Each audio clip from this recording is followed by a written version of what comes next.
Okay, this is going over the third array coding back question called middleWay.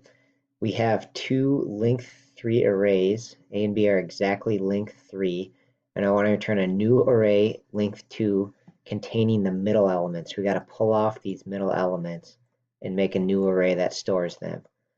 Okay, so there's probably a lot of ways to do this, but I would just do like a new array called result or something and set it to be a new blank int array of 2.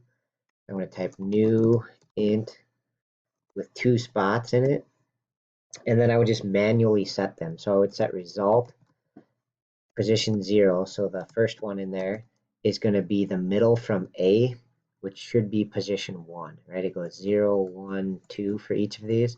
So I'm going to do A position 1, and then result 1, so the second spot is going to be B position 1.